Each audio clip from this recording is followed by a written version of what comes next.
새 노래로 여호와께 노래하라. 온 땅이여 여호와께 노래할지어다. 여호와께 노래하여 그 이름을 송축하며 그 구원을 날마다 선포할지어다. 그 영광을 열방 중에, 그 귀한 행적을 만민 중에 선포할지어다. 존귀와 위엄이 그 앞에 있으며 능력과 아름다움이 그 성소에 있도다. 만방의 족속들아, 영광과 권능을 여호와께 돌릴지어다. 여호와께 돌릴지어다. 하나님은 영이시니 예배하는 자가 영과 진리로 예배할지니라. 아멘.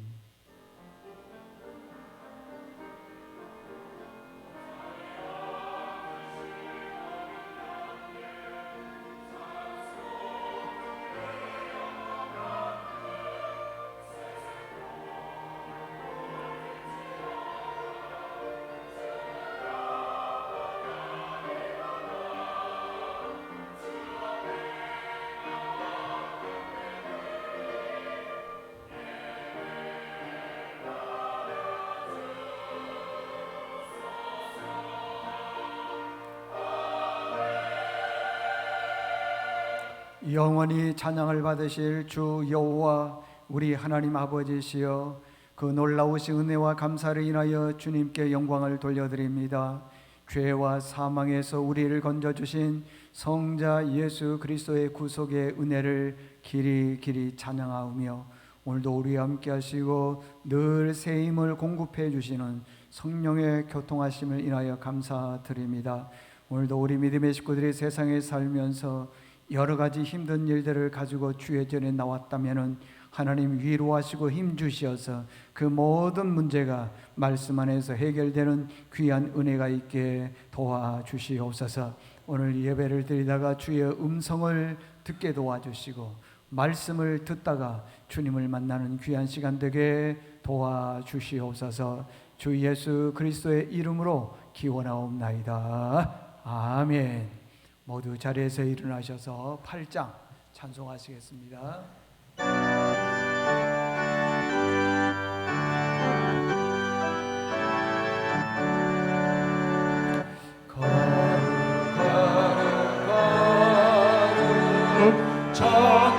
전능하신 주님, 일어나신 우리 주를 찬송합니다. 거룩 전능하신 주님, 성삼위일체 우리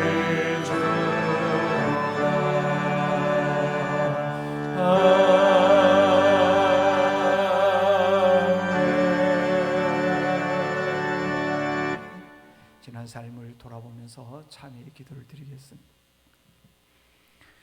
긍휼이 풍성하신 하나님, 저희들의 죄의 인도하심을 받아 이 자리에 나왔습니다. 죄인인 줄 알면서도 나왔고 부끄러운 자임에도 불구하고 여기에 하나님의 사랑과 용서와 자비가 있기 때문에 나온 줄로 믿습니다. 우리의 심령이 항상 성령 충만함과 말씀과 기도에 충만해서 항상 기뻐하는 삶을 살고 또 쉬지 않는 그런 기도의 삶을 살고 어떤 일이든지 범사에 감사하는 그런 삶을 살아야 되는데, 우리 심령이 세상의 욕심으로 가득하고 영적으로 병이 들어서 그 말씀대로 살지를 못했습니다. 성령의 감화가 있었고 하나님의 말씀이 분명 내 귀에 들려왔지만은 들은 것뿐이지 실행이나 행동으로 옮겨서 그 말씀대로 살지를 못했습니다. 내가 말하는 것은 말씀으로 말하는 것이 아니라 내 욕심으로 말할 때가 많이 있습니다. 사람들을 판단할 때에 말씀으로 판단하기보다는 정죄하고 그들에 대해서 비판하는 그런 경우도 많이 있었습니다. 나는 잘난 것 없고 말씀 앞에서 떨어졌고 부끄러운 일들을 많이 했음에도 불구하고 나는 온전한 사람인 것처럼 주변 사람들을 많이 비방하고 험담했습니다. 누구 하나 내 마음에 드는 사람이 없다 할 정도로 자기 의를 주장했던 그런 부끄러운 사람입니다. 자기 자신의 있는 것은 모릅니다. 형제 아버지 눈 속에 있는 티는 보되 자기 눈 속에 있는 들보를 깨닫지 못하는 참 어리석은 자들입니다. 이러한 죄들을 하나님의 말씀을 듣기 전에 아버지 하나님의 용서를 구하오니 다 용서해 주시옵소서. 영적으로 많이 게을렀습니다. 아무리 강조하고 말씀을 들어도 우리는 절대 움직이지 않고 믿음 안에서 예배의 삶을 살지를 못했습니다. 이러다가 주님이 훌쩍 나를 부르신다면 과연 우리가 구원받은 자로 하나님 앞에 온전히 설 수 있을런지요. 구원자는 내가 아니라 하나님이라는 것을 깨닫고 구원의 삶을 살아가는 저희들 되게 도와주시옵소서. 지금은 하나님과 나만이 하는 은밀한 죄를 묵묵히 고백합니다. 하나님, 우리가 이 땅에 살면서 자녀답게 살지 못했습니다. 거룩한 백성으로 살지 못했습니다. 주님 말씀에서 온전히 살지 못했고 기도의 삶을 살지 못했습니다. 무엇보다도 하나님 아버지, 우리의 말과 행실이 하나님 보기에 부끄럽게 살았습니다. 이 모든 죄들을 고백하오니 주님 용서해 주시옵소서. 악인은 그 길을, 불의한 자는 그 생각을 버리고 여호와께로 돌아오라. 그리하면 그가 긍휼히 여기시리라. 우리 하나님께로 나오라. 그가 널리 용서하시리라. 그러므로 주 예수 그리스도 안에 있는 자에게는 결코 정죄함이 없느니라. 아멘. 함께 주보에 있는 성시를 교독하겠습니다. 오늘은 교독문 29문 시편 65편 말씀입니다. 하나님이여 찬송이 시온에서 주를 기다리오며 기도를 들으시는 주여 모든 육체가 주께 나오리이다.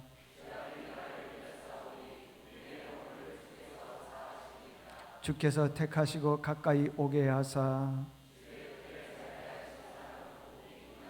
우리가 주의 집 곧 주의 성전의 아름다움으로 만족하리이다. 하나님의 강에 물이 가득하게 하시고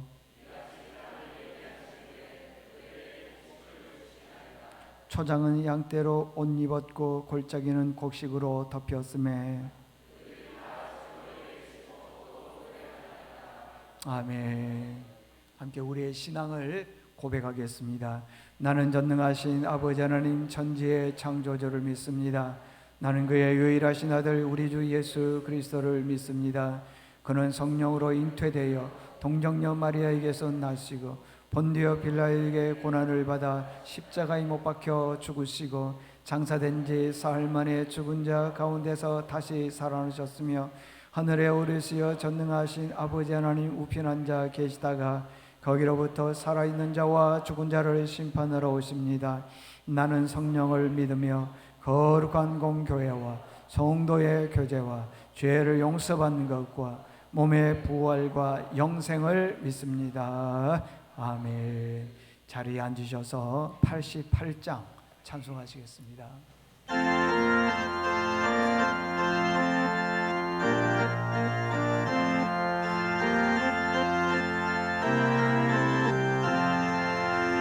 내 진정 선호하는 친구가 될 수 있는 구주 예수님은 아름다워라. 산 밑에 백합하여 빛나는 새벽별 주님 영원할 길어 주옵도다. 내 맘이 아플 적에 그를 이뤄내시며 나 외로울 때 좋은 친구라. 주는 저 산 밑에 백합 빛나는 새벽별 이 땅 위에 비길 곳이 없도다. 내 맘의 모든 염려 이 세상 보라도 주님 항상 같이 하여 주시고 시험을 당할 때에 악마에게 요를 즉시 물리치사 나를 지키네.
참 좋으신 아버지, 놀라우신 은혜를 감사드립니다. 하나님 아버지의 은혜와 평강이 가득한 이 아름다운 주일에 우리를 주님 전으로 인도하여 주시고 예배를 드리게 하심을 감사드립니다. 우리의 삶에서 하나님께 드리는 예배의 시간이 거룩하게 구별되게 하시고 모든 것 중에서 가장 우선이 되며 우리의 마음도 온전하게 드려지기를 원하옵나이다. 연일 계속되는 폭염으로 인하여 몸과 마음이 지치고 피곤할지라도 하나님을 향한 감사와 찬양을 멈출 수가 없으며 오직 기쁨으로 예배하게 하옵소서. 죄와 사망에 빠져 죽을 수밖에 없는 우리를 위해 죽으시고 부활하신 예수님의 거룩한 보혈을 공로를 한시도 잊지 않도록 우리의 마음을 붙들어 주시옵소서. 지난 한 주간을 되돌아보며 그리스도인으로서 바르게 살지 못한 삶의 시간이 있었다면 이 시간 온전히 회개하오니 용서하여 주시옵소서. 이 나라와 이 민족을 사랑하시는 주님, 러시아와 우크라이나의 긴 전쟁으로 세계적인 불안과 국내의 경기 침체가 장기화되고 있습니다. 유럽 각국은 러시아의 천연가스 공급이 제한되어 에너지 대란을 겪고 있으며 우크라이나의 광활한 대지에서 생산되던 미리의 생산이 차질을 빚으며 전 세계적으로 곡물 가격뿐만 아니라 모든 생활 물가가 살인적으로 올라서 서민들의 삶이 피폐해지고 있습니다. 하루속히 이 전쟁을 종식시켜 주시옵소서. 대한민국의 평화 통일을 속히 이루게 하셔서 세계 평화와 선교의 중심이 되게 하옵소서. 대통령을 비롯한 모든 위정자들에게 지혜를 허락하여 주셔서 공의와 정의로서 국정을 다스리며 국민을 사랑하고 국민에게 사랑받는 지도자가 되도록 도와주시옵소서. 당 정의 이익만을 위함이 아닌 화합과 혁명으로 이 위기를 온 국민과 함께 슬기롭게 이겨내도록 도와주시옵소서. 이 나라의 청소년과 청년들이 미래의 청사진에 희망이라는 큰 그림을 놓고 위대한 대한민국을 기대하도록 도와주시옵소서. 세운교회를 사랑하시는 주님, 우리 세운교회가 이 지역사회의 구원의 방주 역할을 잘 감당하며 영적 부흥과 아름다운 예배 문화가 자리 잡도록 도와주시옵소서. 얼마 남지 않은 수능을 준비하는 수험생들에게 건강과 총명과 지혜를 허락하여 주시고 그 가족들에게도 동일한 은총을 허락하여 주시옵소서. 육신의 질병으로 고통받는 성도들은 주님의 권능으로 치료를 받고 재정의 문제로 어려움을 겪는 성도들은 수치와 모멸을 당하지 않도록 물질의 복을 부어 주시옵소서. 개인 사업과 자영업을 하시는 성도들을 축복하시어 풍성한 11조와 감사의 물이 넘치게 하옵소서. 아름답고 거룩한 예배를 위하여 드리는 갈보리 찬양대의 은혜로운 찬송을 흠양하여 주시옵소서. 또한 주님의 몸된 교회를 가꾸기 위하여 보이지 않는 곳에서 묵묵히 봉사하시는 성도들의 손길을 기억하시고 넘치는 은혜로 보답하여 주시옵소서.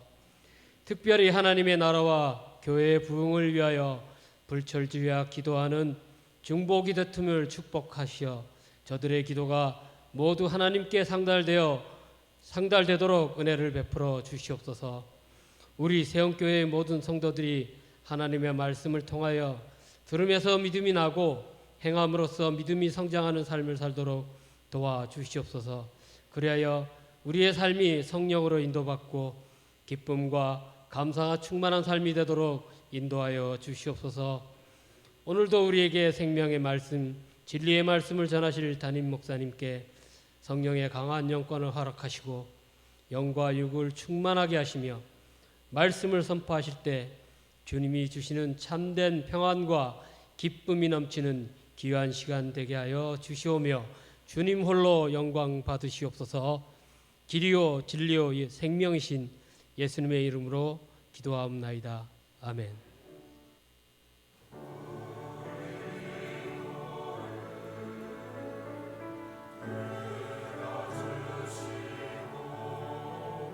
주님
귀한 찬양 감사합니다. 오늘 하나님께서 우리에게 주신 말씀은요, 시편 73편 1절에서 9절입니다.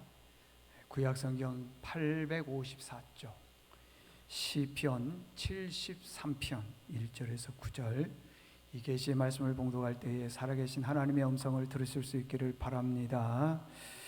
하나님이 참으로 이스라엘 중 마음이 정결한 자에게 선을 행하시나 나는 거의 넘어질 뻔하였고 나의 걸음이 미끄러질 뻔하였으니 이는 내가 악인의 형통함을 보고 오만한 자를 질투하였음이로다.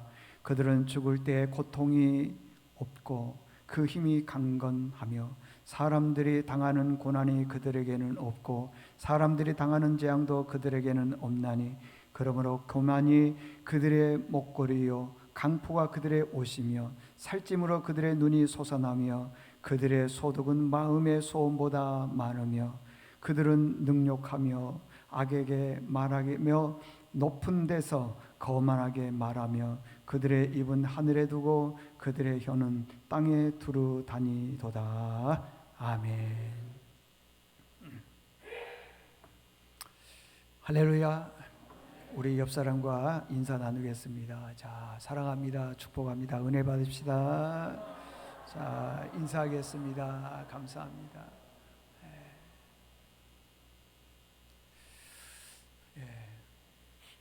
오늘은요, 비싼 옷을 입어도 예쁘지 않은 사람, 이런 제목으로 말씀을 전하겠습니다. 여기 오늘 본문이 시편인데 시편이 1편에서부터 150편까지 되어 있는데요, 5권의 책으로 되어 있습니다. 5권. 그래서 첫 번째 1권은 창세기에 관한 내용이 많이 있습니다. 천지창조에 관한 내용이 많이 있고요. 2권은 출애굽기니까 이스라엘 백성들을 구원해 내는 그런 장면이 2권의 책에는 많이 나와 있고요. 3권은 레위기이기 때문에 레위기의 내용이 뭐냐 그러면 제사에 관한 내용입니다. 오늘로 말하면은 예배에 관한 내용이 많이 있죠. 오늘 73편 보니까 세 번째 권이라고 했잖아요. 제3권 그랬죠. 여기 3권은 주로 예배에 관한 내용이 많이 나와 있습니다. 3권의 내용이 배경을 보게 되면은 이스라엘 백성들이 바벨론에 포로로 끌려갔습니다. 자, 바벨론에 포로로 끌려갔으니까 나라도 없지요. 예배당, 교회도 없지요. 우리가 하나님 앞에 예배드리기가 많이 어려울 것 아니겠습니까? 힘들 거라는 거예요. 그때 어떻게 해야 되냐? 그래도 예배의 자리로 나와야 된다고 하는 것입니다. 그래서 시편 73편의 내용은 뭐냐 그러면은 배역하면 안 된다는 거예요. 배역. 그럼 배역이 뭐냐? 우리가 하나님을 믿습니다. 예수를 믿어요. 신앙생활 합니다. 그런데 예수 믿고 신앙생활하는 사람들은 모든 일들이 다 잘 돼야 되는데 신앙생활 열심히 함에도 불구하고 어려운 일이 많은 겁니다. 경제적으로도 어렵고요. 건강을 위해서 그렇게 기도 많이 했는데도 건강의 차도가 별로 없습니다. 자녀들의 앞길을 위해서 기도를 많이 했는데도 자녀들의 앞길이 막히는 그런 경우가 있더라는 거예요. 내가 신앙생활 열심히 합니다. 예배와 기도 생활을 열심히 하는데 자꾸만 잘 안 되는 거예요. 그럴 때에 야, 이거 예수 믿는데 이게 뭐지? 반대로 예수 안 믿는 사람들이 있습니다. 교회 다니지 않는 사람들 보니까요, 하는 것마다 잘 돼요. 노력하지 않았는데도요, 소득이 더 많습니다. 오늘 본문에 보니까 그 내용이 나와 있어요. 별로 예수 믿지 않는 사람들은 노력하지 않은데도 소득이 더 많아요. 자녀들을 위해서 기도하지 않았음에도 불구하고 자녀들이 잘 되는 겁니다. 자, 여러분 보십시오. 예수 믿는 사람은 하나님 앞에 그렇게 기도하고 부르짖고 잘 되게 해달라고 하나님 앞에 기도를 하는데 잘 안 됩니다. 그런데 믿지 않는 사람들은 그렇게 노력하지 않아도 기도하지 않아도 잘 됩니다. 무슨 생각이 듭니까? 예수 믿고 싶은 마음이 별로 없다는 거죠. 그래서 예수 믿다가 중단, 안 믿는 거예요. 그걸 뭐라고 얘기하냐면 배교 그럽니다. 배교는 예수 믿다가 자기 의지대로 뜻대로 잘 안 됐을 때에 예수 믿지 않는 그걸 배교 그렇습니다. 배교. 오늘 성경에 보니까요, 악인들은 아프지도 않아요. 병도 나지 않습니다. 노력하지 않았는데도, 수고하지 않았는데도 소득이 많다라고 하는 것입니다. 그런 모습을 볼 때 속상하다는 거죠. 자, 다 같이 4절 보십시오. 4절, 5절, 6절, 7절 보니까 그들은 죽을 때에도 고통이 없고, 예수 안 믿는 사람들입니다. 그 힘이 강건하며 그 사람들이 당하는 고난이 그들에게는 없고 사고도 안 난다는 거죠. 사람들이 당하는 재앙도 그들에게는 없나니. 6절, 그러므로 교만이 그들의 목걸이요. 봐라, 예수 믿지 않는 사람들 보라고요. 예수 믿지 않는 사람들은 걱정할 게 없어요. 염려할 게 없어요. 다 잘 된다는 것입니다. 그러니까 그 사람들이 어떻게 되냐, 6절에 보니까 교만하다는 겁니다. 교만. 여러분, 목걸이가 뭐겠어요? 사람들에게 내가 예쁘다, 아름답다라는 걸 보여주기 위해서 그런 거잖아요. 그러니까 날 봐라, 나 교회 안 다녀도, 믿음 생활 안 해도 이렇게 잘 된다라는 걸 보여준다는 거예요. 그래서 6절에 보니까 그러므로 교만이 그들의 목걸이요 강포가 그들의 옷이며. 7절, 살찜으로 그의 눈이 솟아나며 그들의 소득은 보세요, 마음의 소원보다 많으며. 그러니까 별로 노력하지 않고 내가 이렇게 부자가 됐으면 좋겠다 그러지 않아도 훨씬 더 부자라는 것입니다. 여러분, 그때 어떤 마음이 듭니까? 예수 안 믿고 싶은 마음 들지 않습니까, 여러분들? 근데 성경은요, 이런 일이 있을 때 교회 안 다녀, 예수 안 믿어, 그걸 배교 그렇게 말하더라는 것입니다. 악한 사람들은요, 두 가지의 특징이 있습니다. 첫째는 뭐냐 그러면은 교만하다고 하는 것입니다. 교만. 첫째는 교만한 것입니다. 교만이 뭐예요? 하나님 없이, 하나님의 도움 없이 나는 얼마든지 잘 살 수 있다. 그러니까 하나님 필요 없다는 거예요.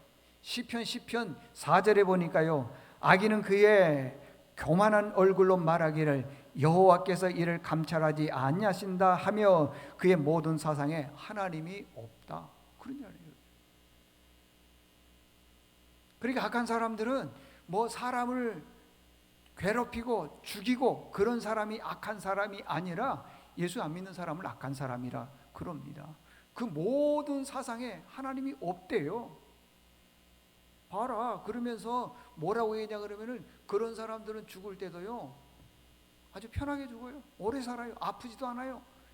별로 원하지도 않는데 소득도 늘어가요. 그러더라는 겁니다, 여러분들.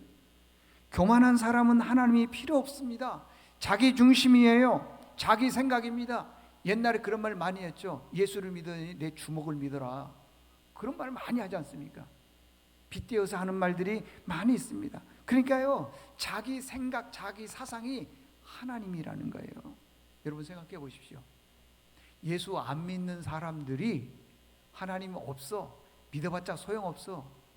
여러분 그렇지 않아요, 여러분들? 응? 그러면 하나님이 없습니까? 그렇지 않지 않습니까, 여러분들? 그러면 우리는 평생 예수 믿는 우리는 뭡니까? 헛되이 산 것 아니겠습니까, 여러분들? 창세기 11장에 보면은 바벨탑 사건이 나옵니다. 이스라엘 백성들이 시날 평지에서 바벨탑을 쌓습니다. 이 바벨이라고 하는 뜻이 뭐냐 그러면은요, 신의 문입니다. 신. 흙으로요 벽돌을 굽습니다. 그리고 사람들이 얘기하기를 큰 탑을 쌓자. 그리고 그 탑이 어디까지 닿게 하냐면 저 하늘 꼭대기에까지 닿게 하자. 왜 그러냐? 하나님 필요 없이 우리끼리 뭉쳐 살자 이거예요. 그때 하늘에서 하나님께서 그 음성을 들으시고 내려오셔서 그렇게 얘기하는 거예요. 내가 그들의 언어를 혼잡하게 할 것이다. 그러니까 저 아래에서 벽돌을 구워가지고 이제 올리는데, 벽돌을 구워서 올려라, 몇 장 올려라, 또 다음에는 뭘 올려라, 이렇게 해서 들어서 이게 와야 되는데 언어를 혼잡하게 하니까 탑을 못 쌓는 거죠. 뭐 예를 들어서 벽돌 올려라 그러면 물을 올리고 이게 일이 안 되는 거죠. 그래서요, 흩어짐을 면하자, 그들의 생각이요, 교만이요. 근데 하나님께서 언어를 혼잡하게 하셔서 사방으로 흩어지게 만들었다. 내 마음대로 내 생각대로 됩니까? 잠깐은 부자일 수 있습니다. 그러나 영원히 내가 그 부를 가지고 천년만년 살 것 아니라는 것입니다, 여러분들. 그래서 바벨탑의 특징은 뭐냐 그러면 교만, 하나님 없이도 살 수 있다. 그래서 하나님의 도움과 간섭 이런 걸 거부하는 겁니다. 그런데 그렇게 되었습니까? 아니지 않습니까, 여러분들? 그래서 하나님께서는요, 교만한 사람들을 싫어해요. 교만은 다른 게 아닙니다.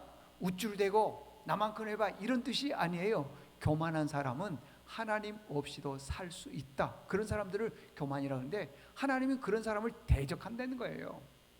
베드로전서 5장 5절을 보니까 하나님은 교만한 자를 대적하시되 겸손한 자에게 은혜를 주신다.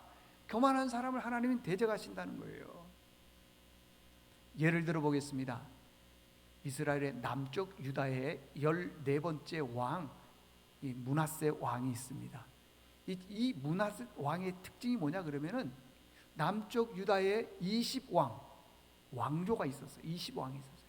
근데 그 중에 가장 악한 사람이 누구냐? 므낫세 왕이에요.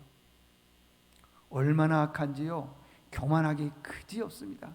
하나님께서 쫓아내버린 이방신들을 다 다시 가져와서 섬기게 합니다. 아버지가 히스기야 왕인데 히스기야 왕이 그 나라 전체에 있었던 그 산당들 있잖아요. 우상들 있잖아요. 그걸 다 파괴하고 없앴어요. 그리고 오직 하나님만 믿어라 라고 해서 산당들을 아주 없애버린 거예요. 그런데 아버지가 세상을 떠나니까요, 아버지가 헐어버렸던 산당들을 다시 세우기 시작했습니다. 그리고 바알과 아세라 신을 섬기기 시작을 했고요, 하늘의 1월 성신이었는데 1월 성신을 섬기게 했습니다. 흰놈의 아들 골짜기가 있는데 그 흰놈의 아들 골짜기에서요, 세상에 얼마나 우상을 섬겼는지 자기 아들을 흰놈의 아들 골짜기에서 불에 태워 죽였어요. 므낫세 왕이요.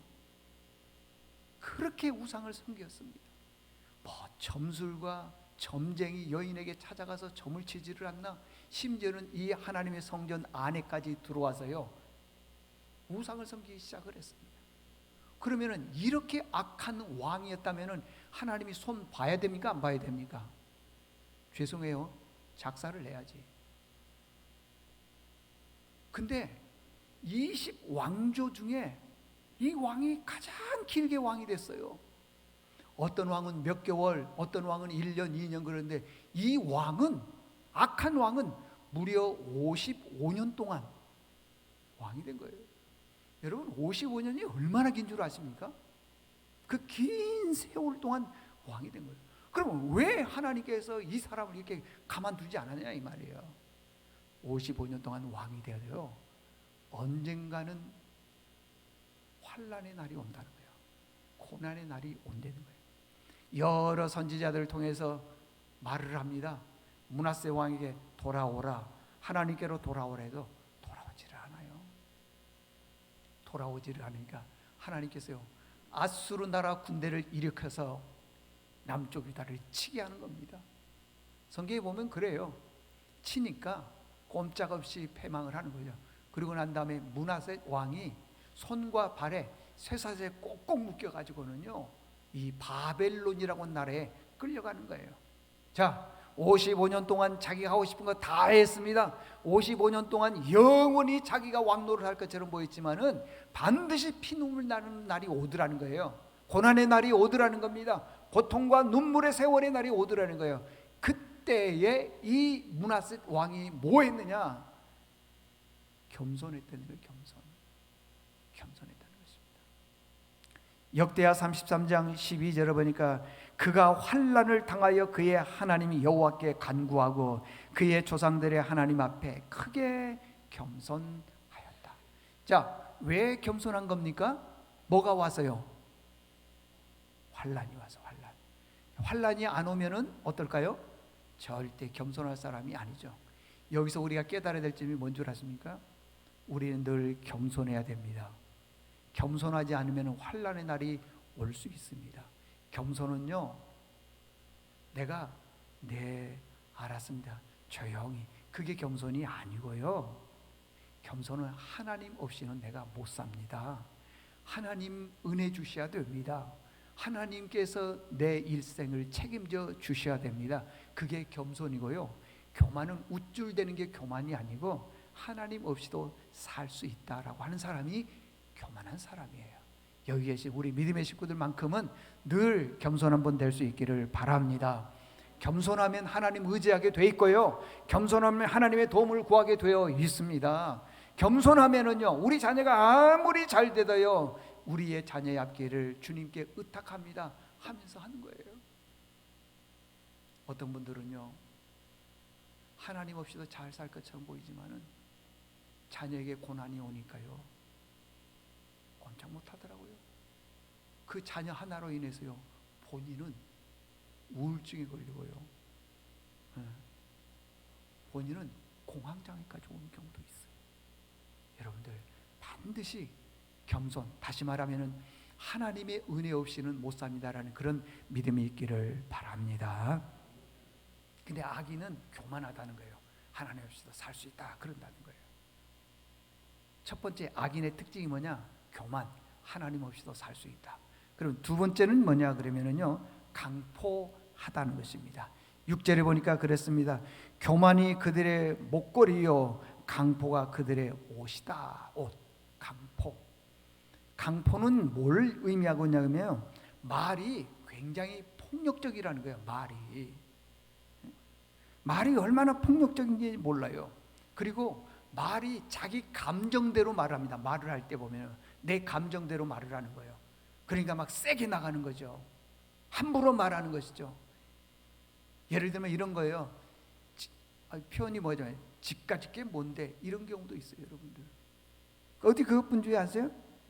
어떤 분들은 그래요. 저것도 사람인가? 그런 경우가 있어요. 이게 강포라는 것입니다. 어떤 분들은 그래서요, 막 말을 해놓고 나서요, 조금 불리하면은 내가 없는 말 했느냐고 그렇게 말을 하는 경우도 있습니다. 여러분, 나는 있는 말만 해, 막 악한 말들 하는 거예요. 이건 다 강포라는 거예요. 강포. 그런데 보니까요, 강포가 그들의 옷이다 그랬어요. 강포. 우리가 옷을 왜 입습니까? 단순히 우리의 몸을 가리기 위해서 입는다? 그 수준을 넘어서는 거죠. 어떤 분들은요, 누구를 만나러 갈 때 얼마나 꾸미고 갑니까? 결혼식 할 때 보십시오. 왜 드레스를 입고 연미복을 입습니까? 그냥 옷만 입으면 될 건데, 그날은 그 사람이 주인공이고 최고로 잘 보이기 위해서 그러는 거예요. 옷이 그러는 겁니다. 여러분들, 예뻐 보이기 위해서, 아름다워 보이기 위해서, 다른 사람들에 비해서 더 귀하게 보이기 위해서 옷을 입는 경우가 많습니다. 여러분들, 그런데 강포를 옷 입었다? 막 함부로 말한다는 거죠. 기분 내키는 대로 말한다는 거죠. 여기 보니까요, 무시를, 사람들 이렇게 막 무시하는 말들을 많이 하지 않습니까? 무시가 뭐냐 그러면요, 없을무 볼시, 사람이 있는데 사람 취급을 안 한다는 거예요. 이게 얼마나 무서운 겁니까, 여러분들? 무시하는 겁니다. 누가 무슨 말을 하게 되면 그 말에 대해서 귀를 기울여야 되는데 무시해버리는 거예요. 꼭 투명인간, 사람이 있음에도 불구하고 사람 없는 것처럼 보는 경우도 있더라는 것입니다. 여기 업신여긴다, 그런 말들도 많이 하지 않나요? 사람을 업신여긴다. 그런데 사전에 보니까 그래요. 경멸하다, 사람을 사람으로 보지 않는다, 그걸 업신여긴다 그런 거예요. 요즘 젊은이들이 무시한다 그렇게 하는 게 아니라 무자 앞에 다른 한마디를 더 붙이더라고요. 하여간 가르쳐드리지 않아도 잘 알아, 그런 건. 나는 그래서 이 말이 속어나 잘못된 말인 줄 알았더니 국어 사전에 있어요. 개무시. 국어 사전에 있어요. 개무시가 뭐냐 그러면은 이런 거예요. 어떤 사물이 있는데 사물에는 존재의 의미, 가치가 있다는 거예요. 다 그러잖아요. 여기 마이크도요, 존재 의미가 있고요, 가치가 있는 거예요. 근데 그걸 무시해버려, 없애버리는 거예요. 그걸 개무시래요.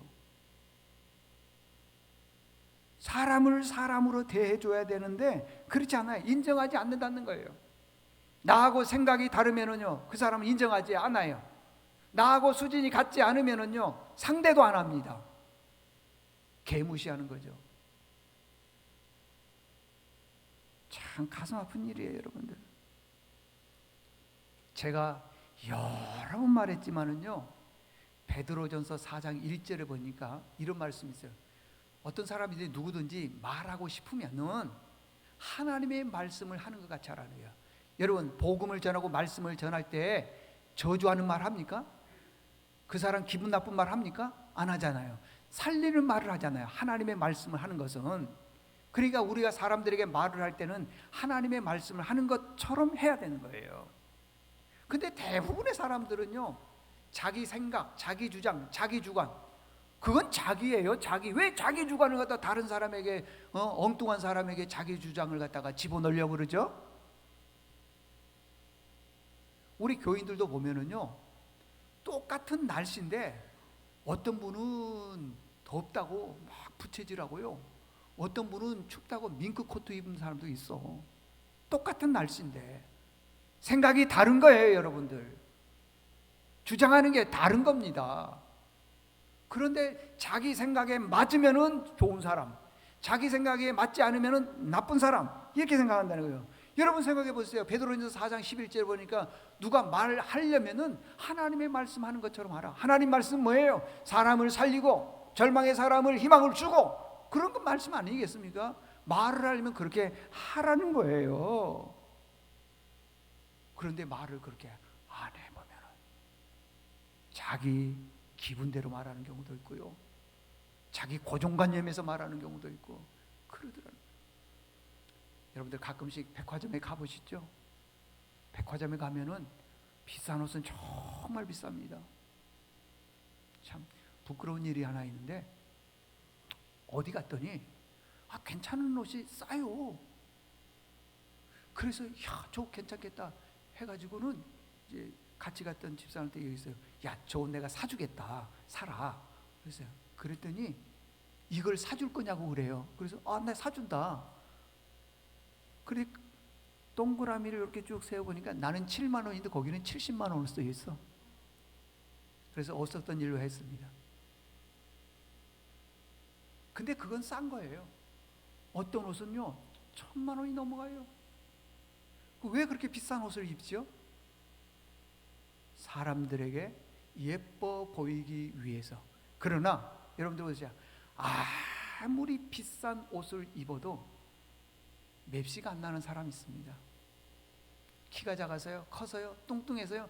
아니에요. 그 사람의 그 인격, 말 때문에 아무리 비싼 옷을 입어도 속으로 그러죠. 이것도 막말 중 하나이지만은 돈이 아깝다. 그러니까 그 사람의 인격으로 인해서 아무리 비싼 옷을 입어도 소용이 없더라는 겁니다. 오늘 6절을 보니까 강포를 옷 입었다 그러잖아요. 강포. 말을 할 때마다 너무 상처 주는 말들을 하는 거예요. 그것도 안 믿는 사람이 그런다면은 이해가 가.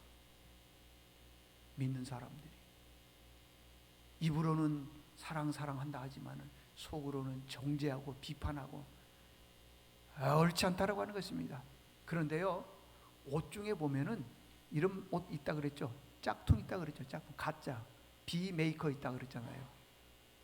그런데 어떤 분들은요, 싼 옷, 길거리에서 입은 옷, 그것도요 예뻐 보이는 사람이 있어요. 왜 그러느냐? 그분이 뭐 맵시가 좋아서 키가 크고 날씬해서 그러냐? 그럴 수도 있겠죠. 그렇지만 그분의 인품, 성품, 말 때문에 무슨 옷을 입어도 예뻐 보이는 거예요. 무슨 옷을 입어도. 말이 그렇게 중요하다는 것입니다. 강포를 옷 입으며 그러잖아요, 여러분들. 참 가슴 아픈 일이죠. 그러니까 어떤 사람은 말 때문에 예뻐 보이고, 어떤 사람은 말 때문에 아무리 비싼 옷을 입어도 예뻐 보이지 않는다는 거예요. 그만큼 말이 중요하다는 것입니다. 월럼 랄프 피더스톤이라고 하는 분이 계십니다. 이분이 1862년도에 어느 날 갑자기 이 목이 안 좋은 거예요. 혀가 좀 이상한 거예요. 그래서 병원에 가서 봤더니 이 1800년대니까 뭐 의술이 얼마나 발달했겠습니까? 의사 선생님이 이렇게 진단하더니만은 당신 혀에 암이 있습니다. 그래서 혀설 해가지고 설암이라 그렇게 말합니다. 어떻게 했으면 좋겠습니까? 너무 늦게 발견을 해서 혀를 다 잘라야 된다는 거예요. 살고 싶으면 혀를 다 자르십시오. 쬐끔이 아니에요. 다 자르라는 거예요. 여러분, 혀가 조금 길거나 조금 자르면 우리가 말할 때 보면 혀 짧은 소리 한다 그런 말 있잖아요. 발음이 정확하지가 않습니다. 근데 혀 자체를 다 잘랐으니 앞으로 말하겠습니까? 말을 못하죠. 말을 할 수가 없는 거예요. 그래서 이 암이요, 너무 오래돼 가지고는 이제는 치료의 방법이 없으니까 잘라야 되는데 어떻게 했으면 좋겠습니까? 의사 선생님이 그러는 거예요. 지금 수술 직전이니까 마지막 할 말 있으면 하십시오. 그 말을 딱 들으니까요, 내가 평생 살아오면서 했던 말들이 주마등처럼 쭉 지나가는 거예요. 내가 누구를 정죄했고, 내가 누구를 미워했고, 내가 함부로 말했고, 내가 상처 주는 말을 했고, 말들에 대해 쭉 생각이 나는 거예요. 그리고 난 다음에 그 얘기를 듣고 불과 한두 시간 만에 작곡을 하고 곡을 쓴 거예요. 그 곡이 오늘 이제 설교가 끝나면은 315장 찬송을 부를 겁니다. 그 내용이 그거예요. 그 내용이. 우리는 말을 조심해야 됩니다. 자, 오늘 본문 8절과 9절 한번 보십시오. 8절과 9절을 보니까요, 그들은 능력으로 하며, 능력, 악하게 말하며, 높은 데서 거만하게 말하며, 그들의 입은 하늘에 두고 그들의 혀는 땅에 두루다니냐. 여러분, 혀가 땅에 두루다닌다는 게 무슨 말이겠어요? 사람들에게 이 말 저 말해서 사람들에게 상처를 많이 준다는 거예요. 많이 준다는 거예요. 그래서요, 야고보에서도 보게 되면은요, 혀는 뭐 했냐 그러면은 훈련시키는 게 훈련. 그냥 생각나는 대로 말하지 말고 훈련시키는 게 훈련. 훈련시키지 않는 말들을 하게 되면은 대부분 비방하는 말을 해요. 험담한 말을 하는 거예요. 우리나라에서 제일 축구 잘하는 선수 누굽니까? 일부 예배 때는 다 알더니만 여기 계신 분들은 오직 성경만 읽나 봐요. 손흥민 선수입니다. 손흥민 선수 아버지가 이런 말을 했어요. 좀 귀담아 들어보십시오. 그분이 교회 다닌 분인지 안 다닌지는 모르지만은요, 이런 얘기를 했어요. 슈팅 연습을 할 때, 축구 이게 슛 넣는 거 있잖아요. 슈팅 연습을 할 때 300번 연습을 하게 되면은 흉내를 낸대요. 아, 이렇게 쭉, 야, 이게 슈팅이구나. 흉내를 낼 수 있대요. 3000번 연습을 하게 되면은 경기장에서 조금 써먹을 수 있대요. 조금. 그러나 보세요. 3만 번을 연습하게 되면은 슈팅이 몸에 배인대요. 몸에. 여러분, 말도요, 몸에 배이도록 연습을 해야 돼요. 훈련해야 됩니다. 야고보서에 보니까 훈련하라 그러잖아요. 훈련. 앞으로는 우리가 무슨 말을 하든지 그냥 생각대로, 감정대로 말하지 마십시오. 감정대로 말하면은 대부분 부부싸움 나고요, 부모와 자식 간의 싸움이 나게 되고요, 주변 사람과의 싸움이 나고, 우리나라는 다른 나라에 없는 감정 싸움이 굉장히 많습니다. 그래서요, 너무너무 속상한 일들이 많아요. 조금만 불편하면은 참지를 못해요. 제가 지난주에 버스를 타고 종로를 갔다가 오는데 버스 안에서 아마 이 기사님이 그 정거장에서 내려드려야 되는데, 그러니까 이제 가운데 있는 정거장 말고 바깥 가에 있는 정거장 있죠? 가운데 말고 가에 있잖아요. 네. 그 정거장에서 이제 내려드려야 되는데 안 내려주고 조금 더 갔어요. 그랬더니 어느 분이 소리를 지르면서 말이에요. 곧 잡아 막 죽일 듯 소리. 몇 미터 더 갔는데 한 정거장 더 간 게 아니에요. 그때 기사님이 정중하게 그러더라고요. 그러면 배를 누르시지요. 앞으로 여러분 화날 일 있으면 배를 누르시지요. 배를. 감정 안 됩니다. 그 많이도 아니에요. 몇 미터, 한 3-4미터도 아니에요. 조금 더 갔더니 이제 섰다가 문 안 열어지고 조금 더 갔다 이거예요. 그냥 소리를 지르는데 내가 목사만 아니면 가가지고 한마디 해주고 싶었어. 감정으로 말하지 마시지요. 그렇게 말하려고 했는데 못했어. 여러분 마지막입니다. 다윗이라고 하는 왕이 있었습니다. 이 사람이 일생을 살면서 얼마나 많은 고난이 왔는지 이렇게 얘기해요. 나와 죽음, 사망은 한 걸음뿐이다. 그렇게 얘기했어요. 그러니까 죽을 고비를 굉장히 많이 넘겼다는 거예요. 넘겼다는 겁니다. 그런데 어느 날 왕입니다. 왕의 신분으로 바후림에 갔더니 바후림에 사울의 친족 중에 한 사람 시므이라고 하는 사람이 다윗 왕을 보더니만은 아마 돌멩이도 날리고 뭐 날리고 집어 던지면서 욕하고 저주를 하면서 막 하더라는 거예요. 저주를 하는 거예요. 그때 다윗 왕의 장군 중에 아비새라고 하는 장군이 이렇게 얘기를 하는 거예요. 제가 여러 번 얘기했죠. 저 죽은 개가 어찌 내 주 왕을 저주하리까? 나로 명하여 명령을 내려서 저 저주했던 저 사람의 목을 잘라가지고 오게 해 주십시오. 여러분들, 누군가가 여러분을 저주했어요. 그러면 어떻습니까? 근데 어떤 사람이 그러는 거예요. 그 사람이 나를 저주를 했는데 내 편을 들어주는 거예요. 저 사람 못된 사람이라고.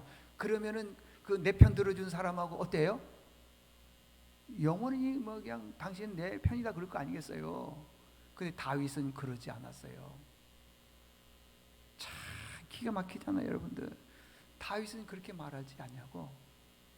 이 아비새 장군에게, 아비새야, 저 시므이가 나에게 저주를 한 거다. 너하고 무슨 상관이 있느냐? 그러면서 이렇게 이런 거예요. 하나님이 저 사람을 통해서 나에게 저주하고 싶은가 보다. 저주하고 싶은가 보다. 가만히 둬라. 제가 왕이었으면요, 아비새 너 참 충신이다. 그래, 내가 못 들은 척 할 테니까 가서 목 잘라가지고 없애버려라. 그랬을 건데 그렇지 않았어요. 왜 그러느냐? 다윗은요, 하나님의 말씀에 충실했을 뿐만 아니라 강포를 옷 입은 사람들을 많이 봤기 때문에 말할 때에도 이렇게 겸손하게 말했다는 거예요. 이게 중요하다고 생각이 듭니다. 여러분들, 우리 혀가 영원히 붙어 있을 것처럼 보이지만요, 언젠가는 말 못할 날이 옵니다. 치매 걸려 보십시오. 내가 하고 싶은 말 못합니다. 요즘 치매 보니까요 60대 초반에 오더라고요. 여러분 인간극장 보시죠. 61세 된 어머니가 치매가 와가지고는 아무도 못 알아보고요, 말도 못해요. 하나님께서 우리에게 주신 은혜를 생각하면서 여러분들 앞으로 아무리 예쁜 옷을 입어도 어울리지 않는 사람, 그건 말 때문에 잘못한 거예요. 그렇지만은 아무 옷을 입어도 잘 어울리는 것은 말 때문에, 인품 때문에 그러는 거예요. 여러분 모두가 정말 말 조심해서 승리하는 믿음의 식구들 될 수 있기를 바랍니다. 하나님 아버지 감사합니다. 우리가 이 땅에 살면서 감정으로 말할 때가 너무 많이 있습니다. 함부로 말할 때가 너무 많이 있습니다. 내 마음에 들면은 좋은 사람이고 내 마음에 들지 않으면은 거의 저주를 하는 경우가 있습니다. 이제 말씀을 들었사오니 주님 연습하게 도와주십시오. 훈련하게 도와주십시오. 그래서 앞으로 말할 때 사람을 살리는 유익한 말이 되게 도와주시옵소서. 예수님의 이름으로 기도드리옵나이다. 아멘.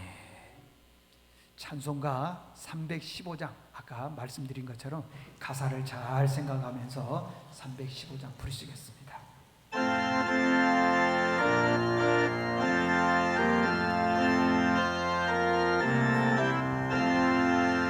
내 주 대신 주를 참 사랑하고 그의 죄를 각오합니다. 그는 은혜를 주신 그 예수시니 전보다도 사랑합니다. 주 날 사랑하사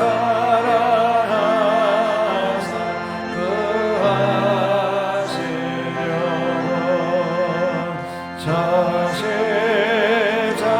십자가로 당하셨도다. 그가 죄와 쓰신 내 주 회오니 이전보다도 사랑합니다. 내 평생의 인생 그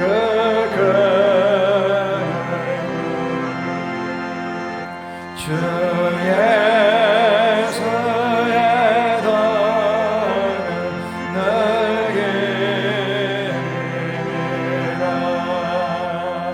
숨질 때까지 내 할 말씀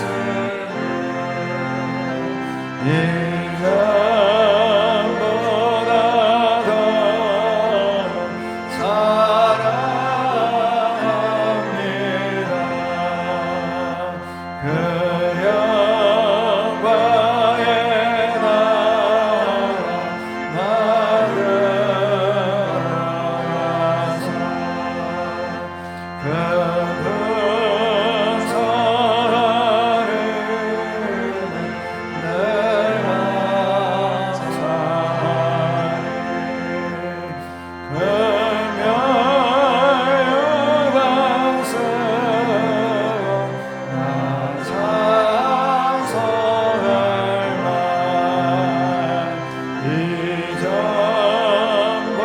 이전보다도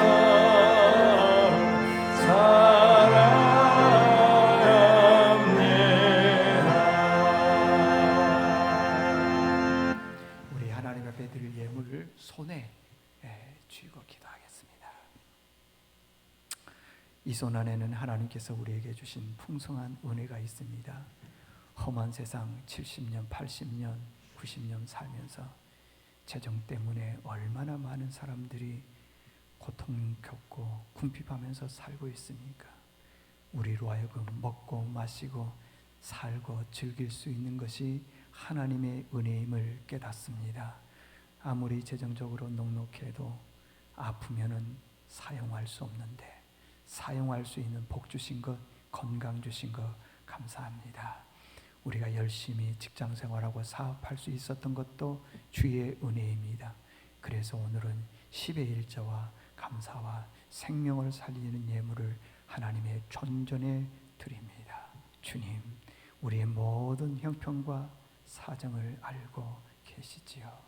어떤 분들은 분에 넘치도록 드리는 분이 있고, 어떤 분들은 분에 넘침에도 불구하고 감사를 모르는 분들이 있는데, 이렇게 드림이 하나님의 은혜임을 깨닫고 하나님 앞에 큰 축복의 통로가 되게 도와주시옵소서.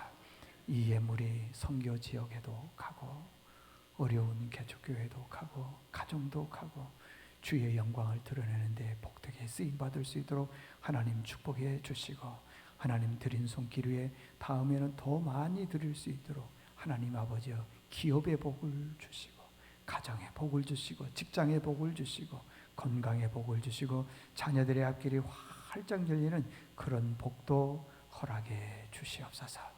이 예물을 축복합니다. 예수님의 이름으로 기도드리옵나이다. 아멘.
교회 소식 전해드리겠습니다.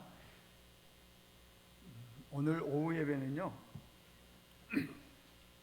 우리 유치부, 유초등부, 청소년부, 청년부가 여름 행사를 했는데, 어느 때보다도 3년 만에 해서 그런지 모르지만은 굉장히 은혜를 많이 받았다 그래요. 그래서요, 율동도 하고 노래도 하고 발표도 하고 그렇게 할 거예요. 그래서 오늘 오후에는 설교가 없습니다.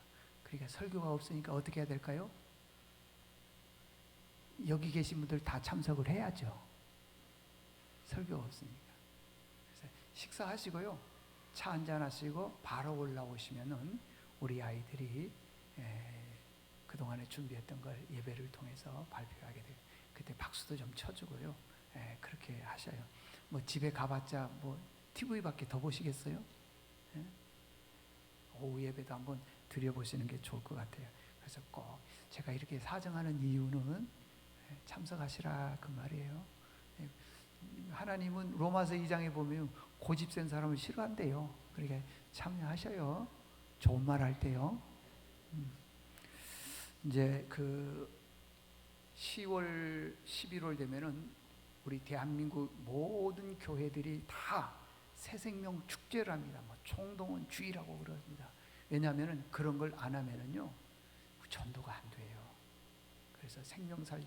여러분, 교회를 세우는 것은 한 생명 살리기 위해서 교회를 세운 것 아니겠습니까? 이 코로나19로 인해서 우리 교회도요, 세워보니까 거의 100몇십 명이 이 교회를 못 나오더라고요. 이런저런 이유로 해서 교회를 못 나오셔. 그래서 이 장기 결석하신 분들, 요즘에는 전도가 잘 안 되죠. 그래서 아는 가족, 친지 이런 분들을 전도하게 됩니다. 그 안내문 7가지를 쭉 써놨으니까요, 보시기를 바라고요. 다다음 주에는 발표회를 합니다. 다다음 주는.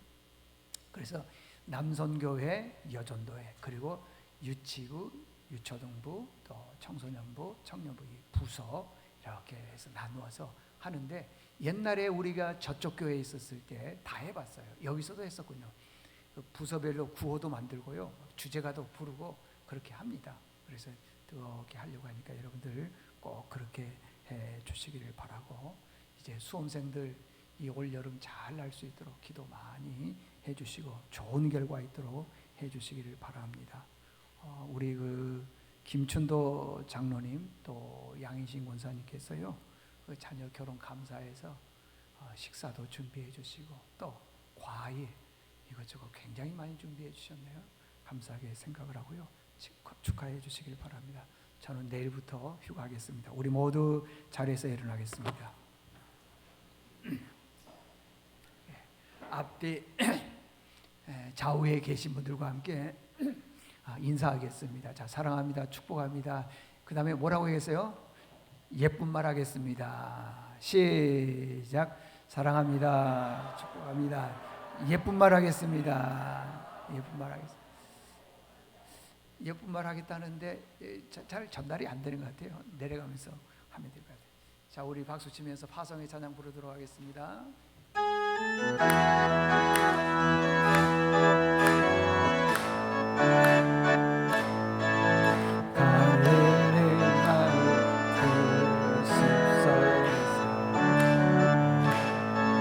주님 그 영한 제자 다시 만나신사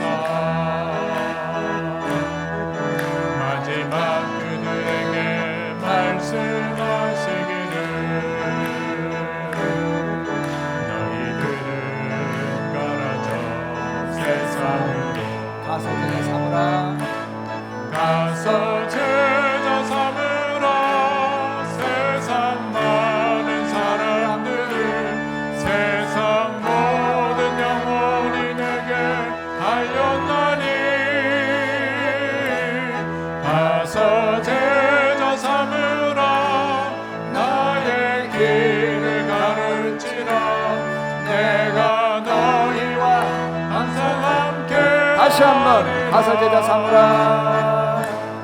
가서 제자 삼으라. 세상 많은 사람들을 세상 모든 영혼이 내게 달렸나니 가서 제자 삼으라. 나의 길을 가르치라. 내가 너희와 항상 함께 하리라.